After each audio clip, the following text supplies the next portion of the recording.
కర్కటే పూర్వఫల్గుణ్యాం తులసీకాననోద్భవాం పాండ్యే విశ్వంభరాం గోదాం వందే శ్రీరంగనాయకీం.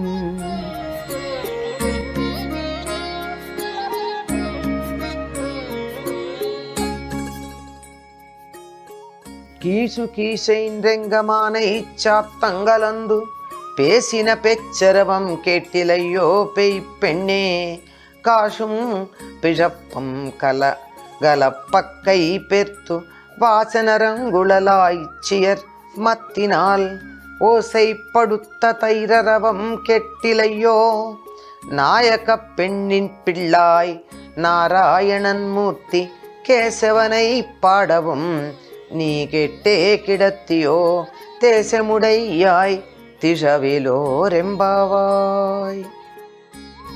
ఒక్కొక్క ప్రత్యేక లక్షణం కలిగినటువంటి ఒక్కొక్క జీవిని నిద్రలేపుతూ దానికి ప్రతీకగా ఒక్కొక్క ఆళ్వారు యొక్క తత్వాన్ని తనలో నిలుపుకుంటూ గోదాదేవి 6వ రోజు మొదలుపెట్టింది ఆళ్వార్ల చైతన్యం తనలో రావాలని.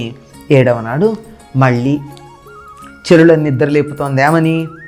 కీచు కీచుమని బెగ్గుర్లు పక్షులు గట్టిగా అరుస్తున్నాయి.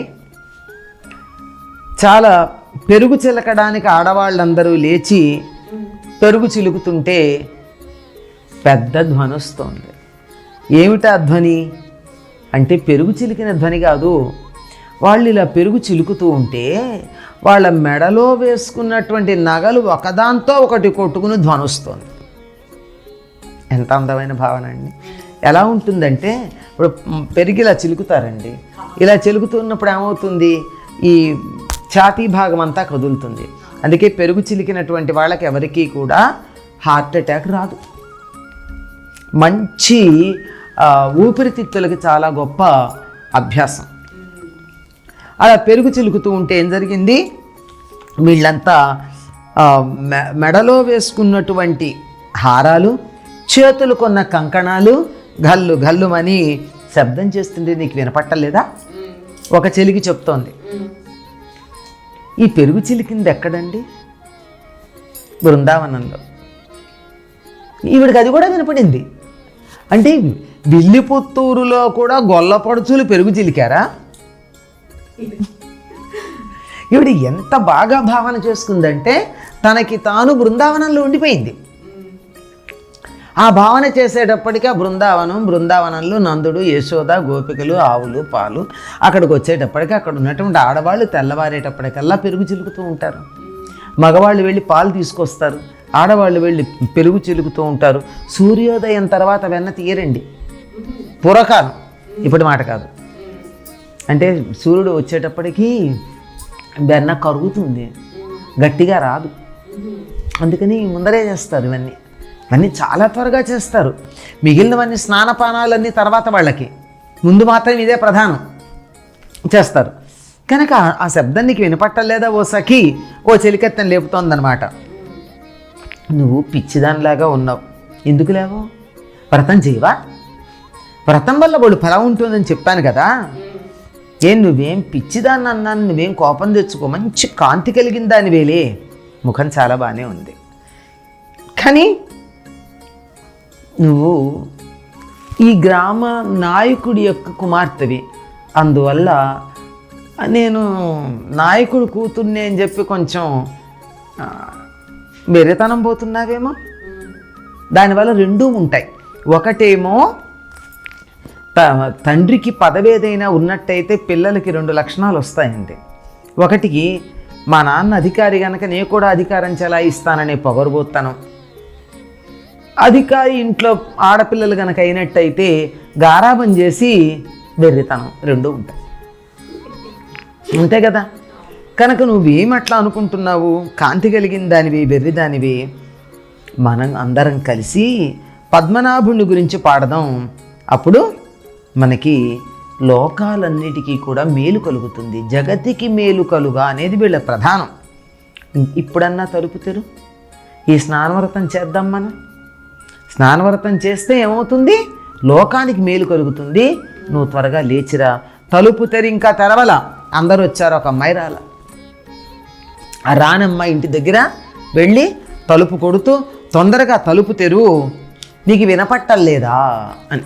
నేను ఇంట్లో కూడా అదే అంటాం కదండి. ఒకవేళ చూడు మా చిన్నప్పుడు ఉండేది, ఇప్పుడైతే కాదు, లే లే లే ముందు మన పంచాయతీ రేడియో పెట్టారు చూడు, భక్తిరంజన్ వస్తోంది అని లేపేవాడు. గుళ్ళో గంట మోగుతోంది లే లే అని. అంటే ఏదో ఒకటి చెప్పాలి. ఇక్కడ వీడికి ఏం చెప్తోంది, ముందు ఏమో శంఖధ్వానం చెప్పింది, ఇక్కడేమో గొల్లపడుచులు పెరుగు చిలుకుతుంటే వచ్చేటటువంటి నగలు ఒకదాంతో ఒకటి కొట్టుకోవడం వల్ల వచ్చే ధ్వని గురించి చెప్తోంది. మెడలో వేసుకున్న నగలు కానీ, చేతుకున్నటువంటి కంకణాలు కానీ, ఇవేమిటి వ్రతం చేయడానికి రా, నువ్వు ఇంకా పడుకున్నావంటే నువ్వు వేరే దాని కిందే లెక్క. వ్రతఫలం పోయిందంటే నష్టం కదా. ఎంత బాగా ఉండాలి, ఎంత మంచి వ్రతం అని చెప్పుకున్నాం కనుక లేచిరా, తలుపు తెరు. అసలు ఇంకే అమ్మాయి తలుపు కూడా తెరవల.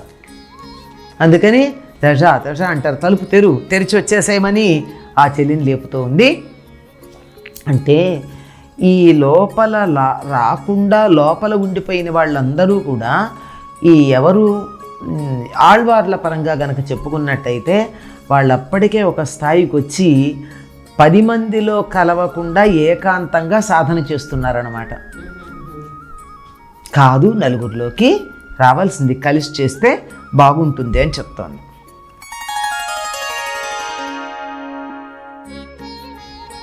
నీళాతుంగస్తనగిరితటీ సుప్తముద్బోధ్య కృష్ణం పారార్జ్యం స్వం శృతిశతశిరసిద్ధమధ్యాపయంతి స్వోచ్ఛిష్టాయాం స్రజినిగళితం యావలాత్కృత్య భుంక్తే గోదా తస్యై నమైదమిదం భూయ ఏవాస్తు భూయః. మాతా చేత్ తులసీ పితా యది తవ శ్రీ విష్ణు చిత్తో మహాన్ భ్రాతా చేద్యతి శేఖర ప్రియతమ శ్రీరంగధామా యది జ్ఞాతారస్తనయాస్తదుక్తి సరసన్ స్తన్యేన సంబద్ధితా గోదాదేవి కథన్త్వమన్యమనిశం సాధారణా శ్రీరసి వేణీబంధ సుగంధోరుగంధబంధురమాలినే విష్ణుచిత్తతనూజాయై గోదాయై నిత్యమంగళం.